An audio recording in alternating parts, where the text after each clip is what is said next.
Friends, welcome to Word on Fire Catholic Ministries. Word on Fire is an apostolate dedicated to the mission of evangelization, using media both old and new to share the faith on every continent and to facilitate an encounter with Christ and His Church. The efforts of Word on Fire engage the culture and bring the transformative power of God's Word where it is most needed. Today, we invite you to join Bishop Robert Barron as he preaches the gospel and shares the warmth and light of Christ with each one of us. Peace be with you. Friends, our first reading for this weekend is taken from the magnificent 62nd chapter of the prophet Isaiah. The prophet is speaking of the return of Israel from its desperate exile in Babylon. After years of suffering and degradation, the people are coming home, finally, to Jerusalem. And here's what Isaiah says. Nations shall behold your vindication, and all kings your glory. You shall be a glorious crown in the hand of the Lord. No more shall people call you forsaken or your land desolate. See what he means here. The shame of Israel will be removed. How shameful that was for them. They were the chosen people, the special race, and they were conquered and exiled. And all the world will see the beauty of God's people. Then we find these extraordinary lines. Listen. Indeed, the Lord will delight in you and make your land His spouse. As a young man marries a virgin, your builder shall marry you. Now, friends, I think in many ways, all the biblical spirituality is contained in those striking words. The one who made the universe, the great builder, the architect of the cosmos, will do what? He will marry His people. He will share His life, the richness of His being with them. He will allow them to participate in His own life. He will make your land His spouse. He will marry this nation.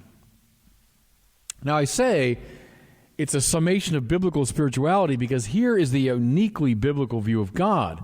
This is no distant deist God winding up the universe and letting it go. This is no blind force or cosmic energy. I just saw the movie Avatar last weekend, which is visually a very striking movie, but there's a strong theology in it too. Don't be beguiled by it. It's the same theology you find, for example, in Star Wars. It must be the Hollywood-approved spirituality, and what it is a kind of grand nature mysticism.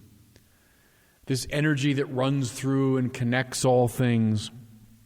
Well, that's fine. There might be such an energy. But if there is, it's a creature.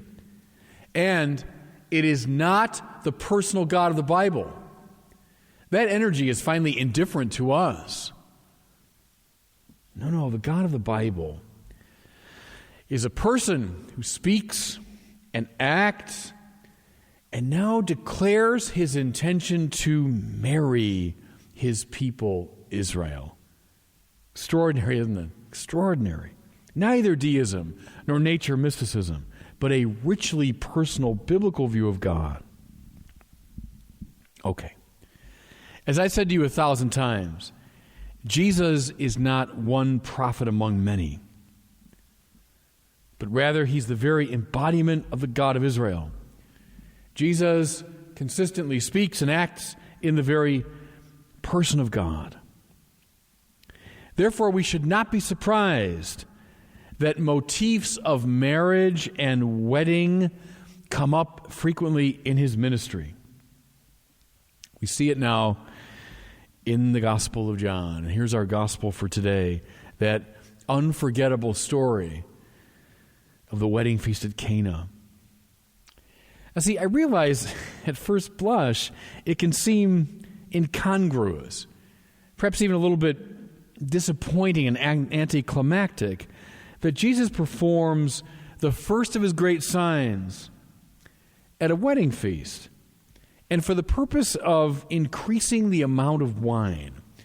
You might think, well, couldn't he have chosen a more dramatic or more appropriate sort of setting? Really helping people with a desperate physical problem or whatever it is.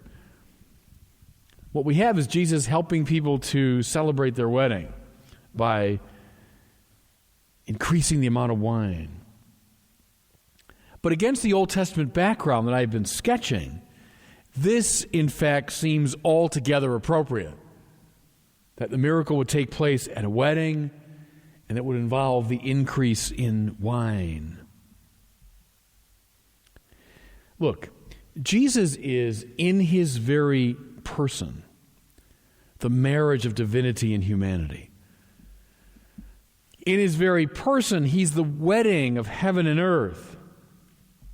On the biblical reading, sin is a kind of divorce. Think of C.S. Lewis's book called The Great Divorce. Sin is a breakup of the marriage that God has wanted with his people from the beginning. How wonderful, therefore, how appropriate that when the Messiah, who is himself the wedding of heaven and earth, makes his first public manifestation, it is at a wedding. Now, what do we hear as the narrative unfolds? Jesus' mother is the first to speak in John's telling of this story. She says very simply, very directly, they have no more wine. Now, since we're dealing here with John's gospel, we have to approach everything on a number of different levels. On the surface level, the basic narrative level, she is indeed commenting on a social disaster. Running out of wine at such a party would have been profoundly embarrassing. I've told you before, weddings in Jesus' time would go on for days at a time. You run out of wine, well, people will just drift away. It would be a great social faux pas for this young couple. So Mary's asking Jesus to do something very practical to make things better. But if that's all there is to it, if we read the reading just at that level, we might be justified in seeing it as a bit of a letdown. I mean, is Jesus just being used here for practical purposes? No, we have to go deeper. Wine in the Bible is a symbol of the exuberance and intoxication of the divine life. When God is in us, we are lifted up, rendered joyful, transfigured. Our minds and our hearts are renewed. Think of the effect that good wine has on you, that intoxicating, uplifting effect. Well, that's the power of the divine Spirit operating in you. Think of a great eschatological vision in the prophet Isaiah. The prophet imagines God's holy mountain, where all the tribes go up. God's holy mountain, which is a place of peace. They'll beat their swords into plowshares and their spears into pruning hooks. It's also a place, remember, of a great banquet where juicy meats and pure choice wine are served. That's the Old Testament vision of the human community now filled up with the Spirit of God. It's a place of good wine. Therefore, when Mary says they have no more wine, she's not just talking about a practical problem. She's speaking at the symbolic and spiritual level about a great lack at the heart of Israel, and indeed at the heart of the whole human race. We've run out of the exuberance and joyfulness that comes from union with God. We've run out of the divine life. We're no longer intoxicated, uplifted, transfigured, transformed by God. The great divorce has resulted in no more wine. Now we can see, as we read the story more symbolically, precisely why Jesus calls Mary woman. Woman, how does this concern of yours involve me? And see, we can be easily misled into thinking he's being curt or disrespectful. No, he's addressing her with the title of Eve, the mother of all the living, the archetypal woman of the Old Testament. Now Mary is the archetypal woman of the New. She will be the spiritual mother of a renewed humanity, as Eve was the mother of the fallen humanity. She's representative here, I think, of all of suffering humanity, all of suffering Israel, complaining to God that the joy of life has run out and asking for grace. Her next line is her last line in the Bible, the last time we hear from Mary in the Bible. And what a line it is. Do whatever he tells you. She's instructing the stewards to do whatever Jesus tells them. Here now, as we read the story more symbolically, she's the voice of Abraham, of Isaac, of Jacob, of David, of Moses, of Isaiah, Jeremiah, and Daniel, all of those who over the centuries called Israel to fidelity. Do whatever God tells you, and you will find life, even if the command is harsh and painful. That's the hinge, isn't it? God sent the prophets one after another to tell Israel what to do. Why? Because he's bossing them around? No, because he wants to give them life. The trouble was, Israel did not do whatever God told them. So here's Mary now, summing up all these great figures and saying very simply, do whatever he tells you. What are you going to find thereby? You're going to find the wine that you've been missing. Jesus then instructs the servants to fill to the brim 6 water jars used for ceremonial washing. Again, this seems like an incidental detail, but with John we always have to dig at deeper levels. The jars are evocative of the entire tradition of Jewish religion. Jewish religion and ritual, all the ways that Israelites tried to make themselves acceptable to God.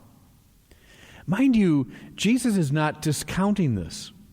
How could he? Since God himself is the author of the law and Jesus is divine. But rather, he elevates it and transfigures it.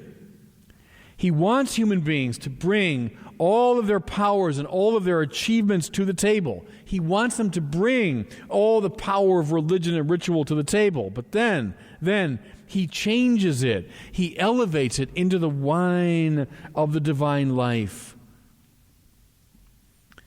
Look how much there is. 360 gallons of wine.